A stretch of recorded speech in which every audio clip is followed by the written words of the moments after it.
guys, salut à tous, c'est Sully, j'espère que vous allez bien, bienvenue sur Librement Addict et on se retrouve aujourd'hui sur la chaîne pour un reading vlog. Je suis en vacances, vous le savez, et j'ai prévu, je vais essayer de lire au moins 15 des livres que je vous ai présentés dans la PAM de l'été, donc je vous mets le lien de la vidéo dans la barre d'infos ou dans le petit juste ici si jamais ça vous intéresse de la regarder et que vous ne l'avez pas encore vue. Et donc j'ai ramené environ 25 livres, je sais que j'en ai acheté quelques-uns mais pas trop cet été parce que j'aimerais quand même descendre un maximum ma pile à lire. Et je me suis dit que ce serait beaucoup plus sympa de vous faire des reading vlogs de manière un peu plus régulière. Du coup aujourd'hui on se retrouve dans cette nouvelle vidéo sur la chaîne pour un reading vlog et on va démarrer avec 200 d'écume et de glace d'Alexiane Delis qui est le nouveau roman qu'elle a sorti, nouvelle saga basée sur le folklore breton notamment. On va suivre Perséphone qui est une jeune fille qui vient d'avoir son bac, qui a 18 ans et qui part pour la première fois de chez ses parents, qui va chez une tante qu'elle ne connaît pas vraiment, qui est très bizarre, très excentrique et qui habite dans le Finistère, donc en Bretagne et loin de tout, et Perséphone qui n'est jamais partie, qui est malade, on ne sait pas vraiment de quoi, probablement une maladie auto-immune incurable, se voit s'affaiblir de plus en plus, sauf que lorsqu'elle arrive chez sa tante qui habite face à l'océan, elle va tout de suite se sentir mieux et elle va découvrir des créatures mythologiques et mystiques, elle va chercher à en savoir un peu plus sur ses propres origines puisqu'elle va être victime d'une sorte de métamorphose. C'est le titre du premier tome, je ne vous en dirai pas plus. J'ai passé la première partie, j'ai débuté la deuxième, j'en suis à la page 216, chapitre 24. Voilà, je suis arrivée à peu près à la moitié du bouquin. Je suis très mitigée sur cette lecture, j'aime beaucoup et je pense que si ce livre était sorti il y a quelques années ça aurait été un énorme coup de cœur pour moi. Le problème étant, c'est que ça reste un young adult qui, certes, est hyper original, je tiens vraiment à insister là-dessus, puisque Alexiane Delis reprend vraiment pas mal de folklore breton et le remanie avec brio. Je suis en train de découvrir vraiment l'univers en profondeur pour ce premier tome, j'imagine, et de voir un petit peu l'envers du décor, et je suis hyper intéressée par ce qui se passe. C'est très bien développé, c'est cohérent et c'est très intriguant et c'est très intéressant. J'aime beaucoup Perséphone que je trouve très sympa, il se passe beaucoup de choses, c'est le style d'Alexiane Delis si jamais vous avez lu Les Ailes d'Émeraude. Dans Les Ailes d'Émeraude il y a beaucoup d'actions, ça s'enchaîne et ça s'arrête jamais, ce qui fait que les 3 tomes sont véritablement des page turners, c'est comme ça qu'on appelle ça, donc c'est très addictif. On est un petit peu dans la même idée avec ce roman-ci, mais je sais pas, je pourrais pas vous expliquer, pour l'instant il me manque quelque chose et je n'arrive pas à savoir quoi, parce que quand je décortique et que je me dis que voilà, globalement c'est une très bonne lecture, la réécriture des mythes est très intéressante, c'est ce que je vous disais, l'héroïne est hyper sarcastique, elle a beaucoup de répartie, enfin je veux dire quand elle est avec sa tante, c'est explosif, c'est très drôle, puisque sa tante est complètement loufoque et c'est un personnage que j'aime beaucoup. J'aime beaucoup le fait aussi également qu'il y ait beaucoup d'action, que tout s'enchaîne très vite, on s'ennuie pas, il y a toujours quelque chose qui se passe et on se dit mais jusqu'où elle va nous emmener. Enfin voilà, il y a vraiment pour l'instant que des points positifs. Le seul reproche que je pourrais faire entre guillemets, c'est que ça reste un young adult, c'est ce que je vous disais, et bon, il y a certaines choses qu'on voit arriver, on se doute de beaucoup d'éléments, mais après je pense pas que c'était le but de l'autrice de faire en sorte que ce soit des éléments de surprise pour le lecteur ou pour la lectrice, mais c'est vrai que je sais pas, il me manque quelque chose, je suis habituée à voir ce schéma narratif là, je suis très intriguée par le folklore breton qui est développé et j'aime beaucoup ça, ça nous permet vraiment de voyager, les descriptions sont très visuelles, c'est hyper intéressant, les descriptions sont pas lourdes pour autant et ça se lit très vite, très bien, c'est très fluide. Mais je sais pas, j'ai l'impression de rester sur ma faim pour l'instant, ça fait déjà un peu plus d'une centaine de pages que j'ai ce sentiment là et je suis presque déçue. J'avais beaucoup d'attentes en fait, je pense, pour ce premier tome. Et bon, je l'ai pas encore terminé, donc on verra bien une fois qu'il sera complètement terminé, mais je sais pas, j'ai l'impression qu'il me manque quelque chose. Je sais pas si vous voyez ce que je veux dire, mais voilà, c'est tout pour ce premier petit avis concernant 200 d'écume et de glace. Ça reste une très bonne lecture que je ne peux que vous conseiller si vous aimez tout ce qui est sirènes, créatures des océans, des eaux douces, enfin voilà, créatures marines dirons-nous. Et c'est hyper intéressant parce qu'on sent que ça a été recherché, que c'est hyper travaillé, etc. C'est vraiment pas négligé, c'est vraiment pas bâclé, mais je sais pas, je pourrais pas vous dire ce qui me manque pour l'instant, parce que en soi c'est hyper original, enfin je veux dire c'est pas tous les jours dans nos librairies qu'on va tomber sur des livres où il est question de ce type de folklore là, et je sais pas ce qui va pas pour l'instant pour moi, je sais pas, ça m'agace un petit peu, je ne vous le cache pas. J'ai pas grand chose d'autre à vous dire pour l'instant, ça va être des petits morceaux de vlog. Je dois recevoir un livre dans la journée, je vous le montrerai, c'est voilà, un cadeau d'anniversaire pour mon papa parce que ça va être son anniversaire demain. Donc voilà, j'ai hâte qu'il le voit puisqu'il est complètement fan. Je parle pas très fort parce qu'il est en bas et je ne veux pas qu'il m'entende, et j'avais oublié à quel point ça faisait bizarre de sortir la caméra dans cette chambre et de filmer quand il y a encore quelqu'un dans la maison puisque la dernière fois pour la vidéo pâle il y avait personne, et ça m'arrangeait bien. Là il y a mon frère, il y a mon père et tout, c'est trop bizarre. Bref, c'est pas bien grave, ils ont l'habitude, hein, c'est pas comme si je faisais ça depuis 2013, mais voilà. Bref, je ne vous embête pas plus longtemps, je pense que je vais aller promener la chienne avant qu'il ne se mette à pleuvoir parce que le temps est gris, pourri. En fait je me dis que si je sors je vais me prendre une rabasse sur le coin du nez, je le sens gros comme une maison. Mais faut que j'aille la promener de toute manière, donc et j'ai envie de sortir un petit peu. Donc je pense que je vais faire ça maintenant et puis je vous dis à plus tard.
rapidement ce matin pour vous parler de 2-3 trucs, notamment de Sang d'écume et de rage que j'ai enfin terminé et des livres que j'ai pu acheter en début de semaine parce que j'ai fait un petit détour à la Fnac, mais j'avais aussi envie de vous parler d'une marque de vêtements de sport qui est Made in France. Voilà, c'est une petite entreprise qui démarre et je me suis dit que ça pourrait être sympa de vous en parler un petit peu puisque la qualité est là, les prix sont abordables et je me dis que bon, pour l'environnement, la planète, c'est d'autant plus important de privilégier les petites entreprises françaises et les petits artisans de manière générale.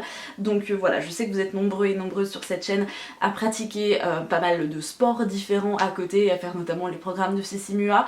Et sur ce site, donc la marque qui est Instinct Outfit, donc Instinct en français, le nom sonne un petit peu anglais, je suis d'accord, mais c'est une marque 100% française et en fait ils proposent aussi bien des vêtements pour hommes que pour femmes. Là je vais vous montrer un t-shirt pour hommes qui est certes qui est basique mais qui est très cool et en termes de qualité c'est hyper agréable. Donc noir basique avec le nom de la marque dessus, Instinct ou Instinct si je le prononce à la française, et le logo qui est juste derrière. Voilà, franchement en termes de qualité c'est hyper doux, c'est hyper léger, la taille est nickel, ça coupe super bien. Mon père a été hyper étonné quand je lui ai offert son cadeau d'anniversaire parce que c'était l'un des cadeaux d'ailleurs, et quand il a essayé le t-shirt il était hyper léger, il était hyper bien et on était tous d'accord dans la famille pour dire que c'était tout doux, enfin hyper agréable à porter, donc ça c'était très très cool et voilà, et simplement pour vous dire qu'on a une petite marque française dont les prix sont abordables et dont la qualité est là, qui s'est lancée, et si jamais ça vous intéresse vous avez le lien vers le site dans la barre d'infos et également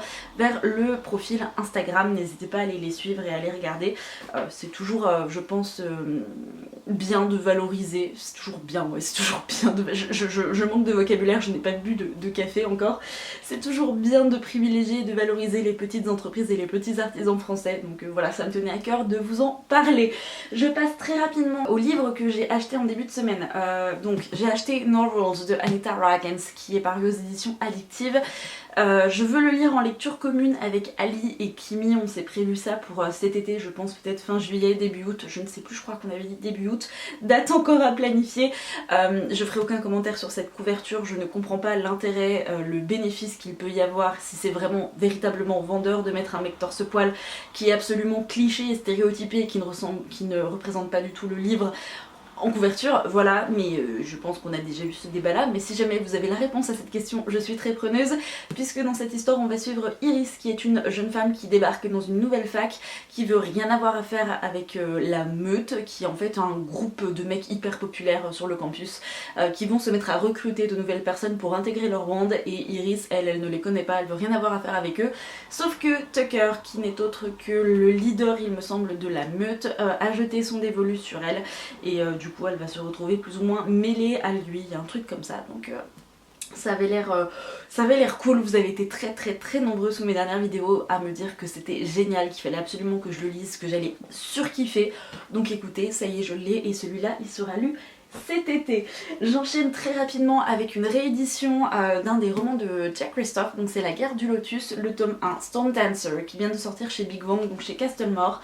Ça avait l'air plutôt cool, folklore japonais, asiatique de manière générale, mais il me semble que c'est quand même un folklore très japonais parce qu'il est question de shogun.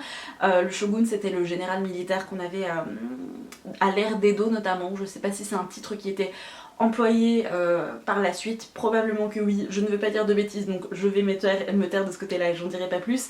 Quoi qu'il en soit, on va suivre Yukiko qui est une chasseuse qui travaille pour le shogun, qui est à la tête d'un empire cruel et qui est pollué par des machines, et il va envoyer ses chasseurs dont Yukiko sur les traces d'une créature légendaire et mystique qui s'appelle le tigre de tonnerre, et Yukiko va réussir à accomplir, je devrais dire, l'impossible puisque c'est une créature qui est censée avoir disparu, sauf que sur le chemin du retour elle va se perdre en forêt, elle est complètement perdue, sauf que elle va, il me semble, avoir pour seule compagnie cet animal mystique, ce tigre de tonnerre qui est mutilé et qui est furieux, sauf qu'on a une sorte de lien qui va se tisser entre les deux protagonistes, et c'est tout ce que je sais pour l'instant.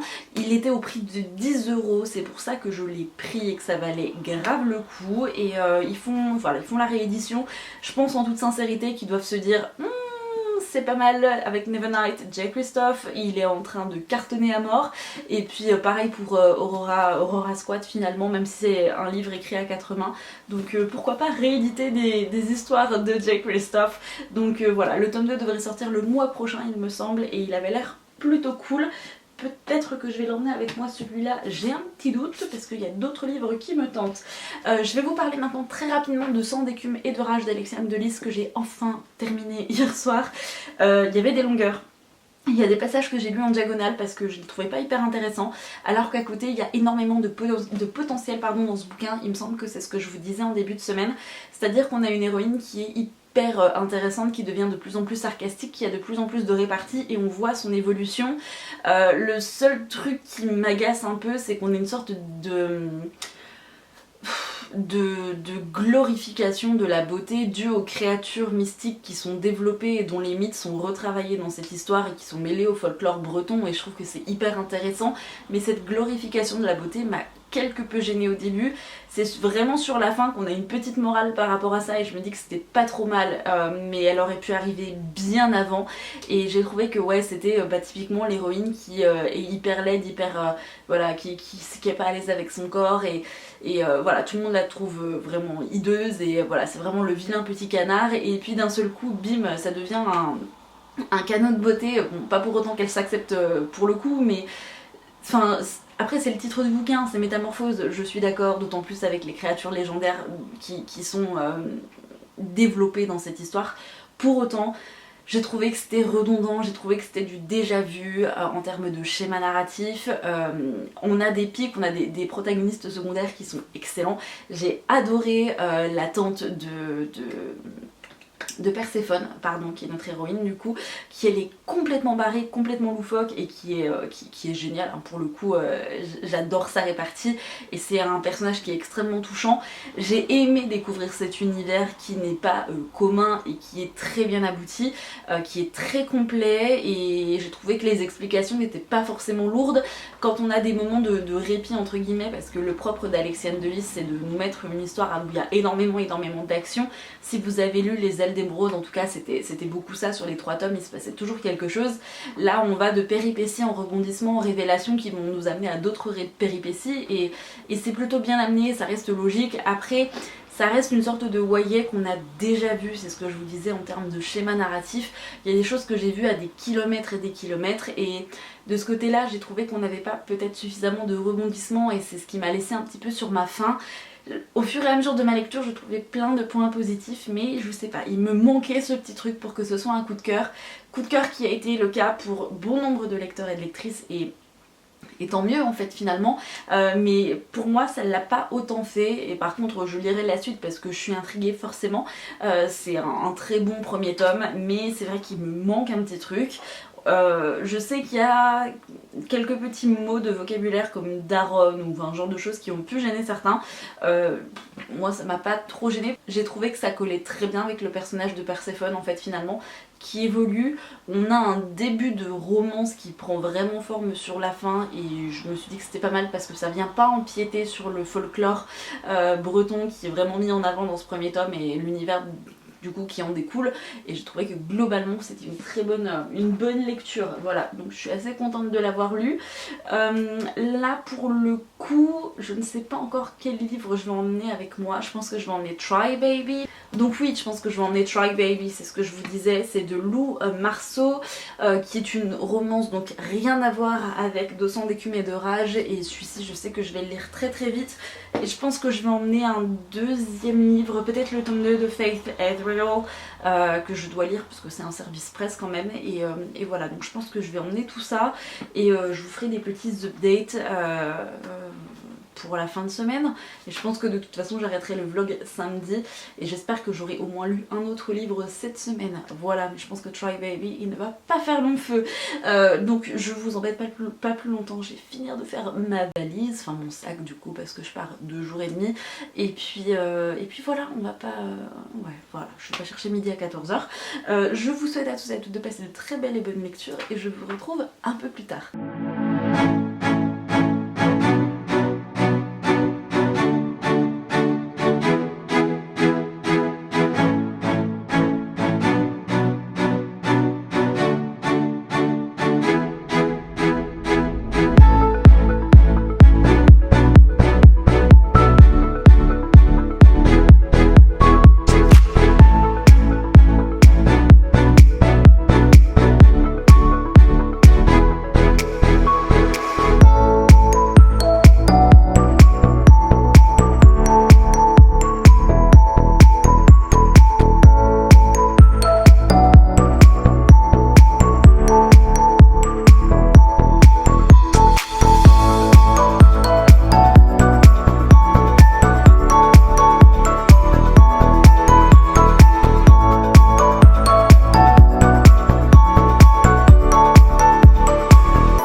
Hey guys, j'espère que vous allez bien, je vous retrouve en cette fin de journée pour clôturer ce vlog et vous donner mon avis sur Try Baby de Lou Marceau que je viens de terminer. Je crois que je lui ai mis 4 sur 5 sur Goodreads, ça a vraiment été une très belle et bonne lecture, très rafraîchissante, ça change des romances auxquelles nous sommes habitués. En fait finalement on va suivre Svetlana et Tadzio qui vont se rencontrer, qui vont commencer à créer une relation. Svetlana qui est lesbienne, Tadzio qui lui est hétérosexuel et qui veut conclure avec Svetlana mais elle n'est pas du tout attirée par les hommes. Et bref, on va avoir pas mal de joutes verbales entre nos deux protagonistes qui donnent une très très bonne dynamique à l'histoire. Ça donne un rythme qui est hyper agréable et c'est très sarcastique, il y a beaucoup de réparties, il y a beaucoup de piques. Nous, en tant que lecteurs et que lectrices, on rigole à mort. Enfin, clairement, je me suis tapé des grosses barres pendant ma lecture.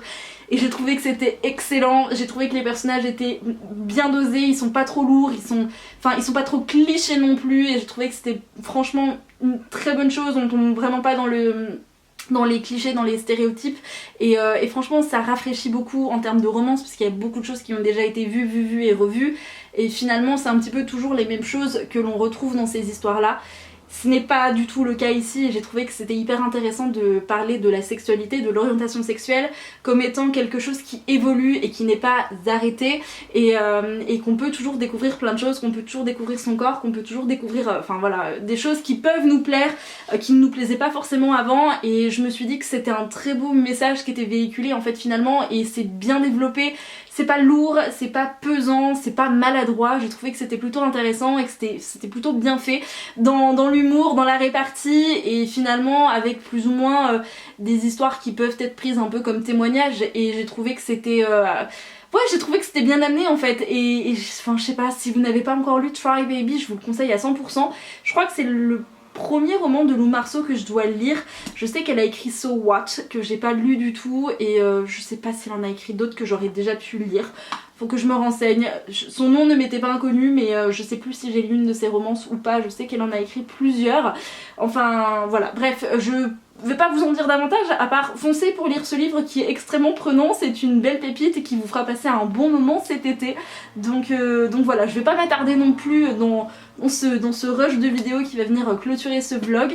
J'en ai terminé avec cette vidéo, j'espère qu'elle vous aura plu. Dites-moi dans les commentaires si certains des livres que je vous ai présentés aujourd'hui, du moins dans cette vidéo, vous intéressent. Est-ce que vous les avez déjà lus? Est-ce que vous avez envie de les lire? Ou est-ce que ça a été plutôt des gros flops pour vous? Dites-moi tout ça dans les commentaires. Je vous souhaite à tous et à toutes de passer de très belles et bonnes lectures. Je vous dis à la prochaine sur la chaîne et en attendant, bien évidemment, prenez soin de vous. Ciao!